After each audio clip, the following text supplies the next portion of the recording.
E aí, pessoal, tudo bem? Sejam bem-vindos ao canal Odisseia de Literatura Fantástica. Eu sou o Duda Falcão e hoje eu convidei a Ana Lúcia Merege para vir conversar aqui um pouquinho comigo e também com vocês. Ana, muito obrigado por ter aceitado esse convite. É um prazer estar aqui contigo. De nada, sou eu que agradeço o convite, muito feliz em falar com vocês aqui no canal da Odisseia, né? E aí, vamos bater um papinho rápido. Beleza. Ana, esse é um canal para o autor falar das suas obras, para falar do seu trabalho.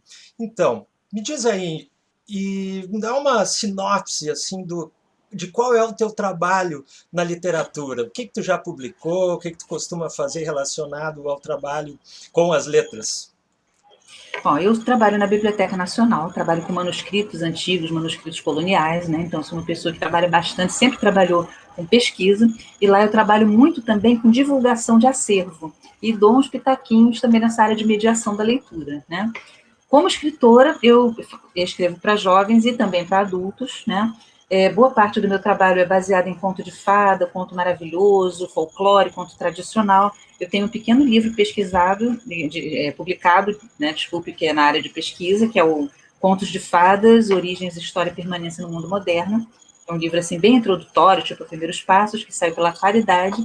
E eu tenho alguns livros, né, escritos para o público jovem, para o público mais juvenil mesmo, e um pouquinho de trabalho adulto que está mais nos contos, né? Contos de, assim, de coletâneas. E eu também sou organizadora de coletâneas. Então, o trabalho pelo qual sou mais conhecida deve ser o livro Castelo das Águias, que saiu pela editora Draco em 2011, e ele se passa num universo chamado Atelgard, que tem uma inspiração medieval, mas agrega também elementos de outras culturas, né? E conta principalmente a história de uma mestre de sagas, que é tipo uma contadora de histórias e tal. E eu também sou, como disse, organizadora de coletâneas, né? Duendes, magos, medieval, também são publicadas na editora Draco, mas eu estou em outras também. Então, meu trabalho é muito assim, é muita pesquisa, muita coisa histórica, muita coisa folclórica, né? Sempre pegando esse lado assim mais da tradição para criar alguma coisa nova em cima. Pô, né? É um trabalho super consistente, né? Eu gosto muito do teu trabalho, não por acaso, então, organizando a Odisseia, organizando o Prêmio Odisseia de Literatura Fantástica, eu te convidei, né, esse ano para ser uma das juradas do prêmio, né? Lendo uma categoria de que a gente chama de narrativa juvenil, né, longa, e tu ganhou também, né? Já ganhou um prêmio Odisseia como uma narrativa, né? Orlando e o Escudo da Coragem. Conta pra gente um pouquinho sobre esse teu livro, fala um pouco sobre personagem, cenário. Então, está aqui.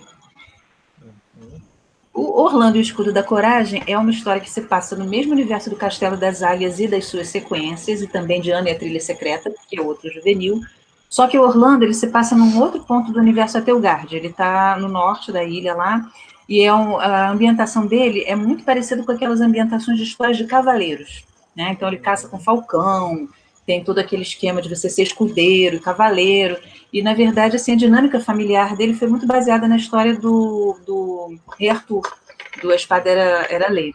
E principalmente na dinâmica que havia, só que foi para um lado assim muito mais benévolo, né, entre o Arthur e o seu irmão adotivo, Kay, né, que não na lenda, não na história tradicional, mas na história do rei Arthur que veio do T.H. White depois da Disney, o Kay seria um cara bem mais velho, assim, meio grosseirão e tal. E nesse caso, o Orlando é um menino de 12 anos que tem um irmão, na verdade, um meio-irmão chamado Lionel, que é 2 vezes mais velho, 2 vezes mais forte, 2 vezes mais habilidoso. Todo mundo incensa o Lionel como tipo um campeão de torneio. E o Orlando é um menino mais novo, né, que ainda está aprendendo a lutar, que está tentando treinar um falcão para caçar, sendo que o falcão é vesgo, então todo mundo diz que ele nunca vai conseguir. E ele vive assim, se sente bem à sombra, embora ele seja amado pelos pais, pelo próprio irmão e tudo, mas ele se sente meio à sombra do Lionel. Mas quando o Lionel é chamado para lutar num torneio misterioso e Orlando vai com ele como escudeiro, coisas acontecem, né? Então ele sai daquele cenário, ele entra num cenário alternativo, assim, que ele nunca teria esperado, ainda dentro dessa ambientação, mas também dentro da história tradicional que eu gosto, né?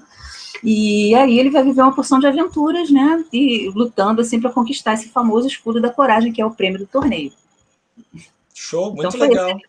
Parece que tem um pouco assim essa questão da jornada do herói, né? O personagem, né, ele aprendendo, né, coisas novas, a lidar com Isso, aquele ambiente. não chega a ser um romance de formação, porque o personagem é e continua sendo criança, né? Ele não, você não mostra Uhum, da infância à idade adulta que seria. Mas ele é uma espécie de jornada do herói, tipo, é um aprendiz, né? Que uhum, tem coisas, ele tem coisas a aprender sobre si mesmo, né? Porque em literatura juvenil a gente tem muito isso, né? O jovem, a criança, o jovem que aparece naquela história, o leitor é convidado a andar junto com ele e a encontrar ali naquela jornada daquele herói, naquela busca daquele herói, anseios, dúvidas, questionamentos que ele tem sobre si mesmo, né? Então, uhum. no caso da Ana e a Trilha Secreta, né, a Ana, que era a personagem do outro livro, é uma menina que ela não sabe assim a que mundo ela pertence, porque ela tem sangue de elfo e tem sangue de humano, então ela não tem muita noção, ela é diferente de todo mundo onde ela está, né? Então ela tem que fazer uma jornada para se conhecer, conhecer a força que ela tem. No caso do Orlando, é mais ou menos a mesma coisa, sendo que ele teria que sair da sombra daquele irmão. Ele teria que entender que ele pesa menos, é mais novo, mas ele não vale menos que o irmão, né? Ele tem qualidades nele que podem ser trabalhadas. Então, a ideia muito da literatura juvenil é que o jovem leitor ele se identifica com aquele personagem, né? Mesmo que o personagem esteja num cenário completamente diferente, e vai querer fazer aquela jornada. E por sorte, os meus juvenis têm sido bastante bem recebidos e eu estou muito feliz com isso. Acho que é um dos públicos que eu mais gosto aos quais eu mais gosto de me dirigir, é realmente esse pessoal aí na faixa de 12 a 15 anos. Ah, maravilha. É uma experiência muito legal mesmo. Eu, em geral, eu não escrevo para esse público, mas muitas vezes esse público acaba lendo as minhas histórias. Quando a gente vai numa escola conversar com os alunos, é tão legal, uma das experiências mais legais, assim, de ser escritor, estar conversando com esses leitores, né? Eu acho que isso também tu deve acabar fazendo, né? Eu devo um pouquinho às escolas, né? Já tive livros adotados, assim, várias escolas e tal. É uma experiência muito boa. Participei também ano passado da viagem literária, né? Pelo CISEB, né? O Sistema de Bibliotecas Públicas do Estado de São Paulo, porque ano passado eles priorizaram os escritores de literatura fantástica. Então, acho Show. que uns 20, poucos de nós, foi Enéas Tavares, foi Felipe Castilho, foi Helena Gomes, né? Foi muita gente boa para fazer essa viagem, assim. Foi fantástico. Eu fui a 5 cidades do interior de São Paulo, 5 bibliotecas públicas, fui muito bem recebida, né? Por público escolar. Então é um prazer, realmente. E você, Duda, você escreve também terror, mas olha, jovem gosta muito de terror. Adoro. É claro que tem que ser uma pegada, assim, não muito gráfica, não muito terrível, mas, assim, o terror olha, vou te dizer, é basicamente o gênero favorito dos jovens, viu? Eu acho mais fácil você encontrar um jovem que curta ler um terror, assim, bem feito, do que até fantasia mais tradicional ou ficção científica. Ah, é, Porque o terror mexe muito com a pessoa, a né? ficção científica talvez seja mais difícil, né, de penetração ainda, né, mas com É. certeza, fazendo parte da literatura fantástica, ela acaba chamando Não, o sim. leitor. E até essa é uma das perguntas que eu vou te fazer e que eu vou fazer para todos que vierem aqui, todas que vierem, o que é, assim, literatura fantástica, né? Tem muitos conceitos, muitas teorias sobre o que é a literatura fantástica. Mas o que que tu, Ana Lúcia Merege, pensa sobre isso? O que é para ti literatura fantástica? Não, quando me perguntam assim o que é, a gente tem que definir. A regra dela é a literatura fantástica é aquela onde na narrativa alguma coisa acontece fora das leis do mundo que você conhece.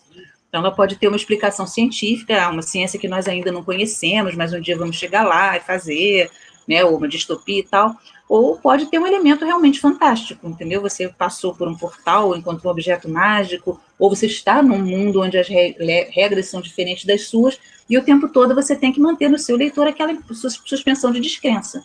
Né? O leitor tem que ser levado o tempo todo a acreditar que aquilo é possível ou admitir. Não, tudo bem. Eu sei que isso no mundo real não é possível, não existe um centauro, uma varinha mágica, mas para ler essa história que está me mexendo tanto comigo, acompanhar esse personagem, eu vou embarcar nessa.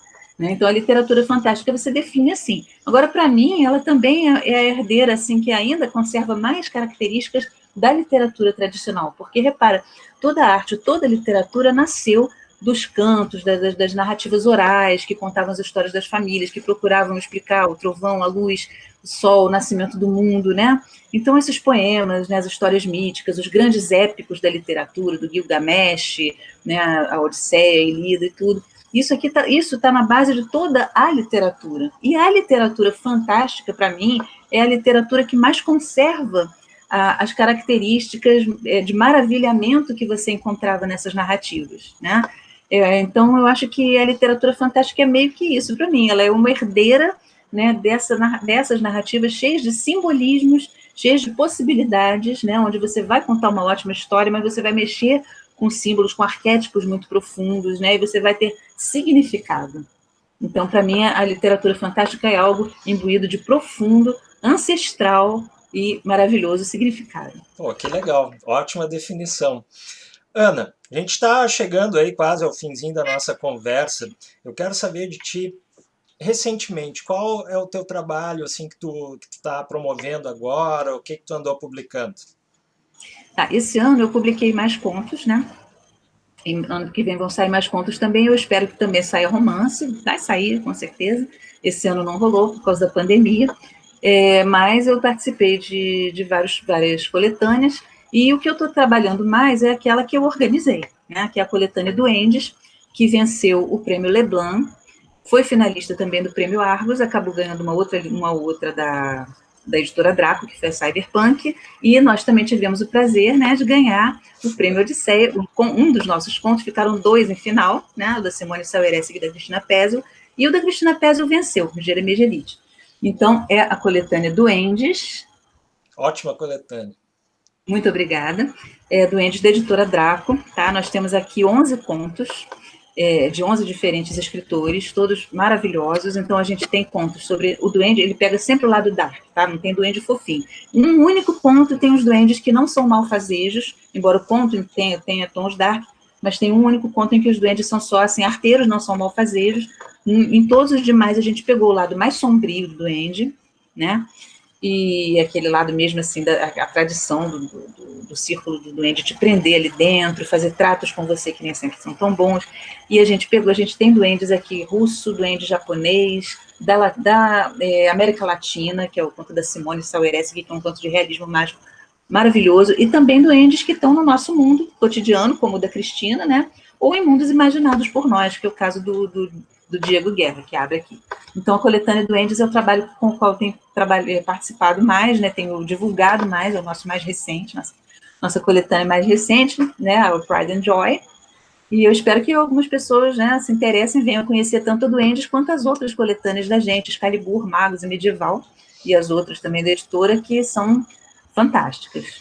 E falando nisso, eu vou deixar aqui no link do nosso vídeo, vou deixar o site da Ana Lúcia para vocês acessarem, e vou deixar também os links do Orlando, o Escudo da Coragem, e também o do Duendes. Se vocês quiserem conferir, vocês vão encontrar aí nos links. Bom, Ana, muito obrigado, te agradeço demais pela tua presença aí no canal da Odisseia, e a gente vai se falando, qualquer coisa é só me chamar aí. Perfeito. Gente, grande abraço para todos e muito obrigada. Valeu!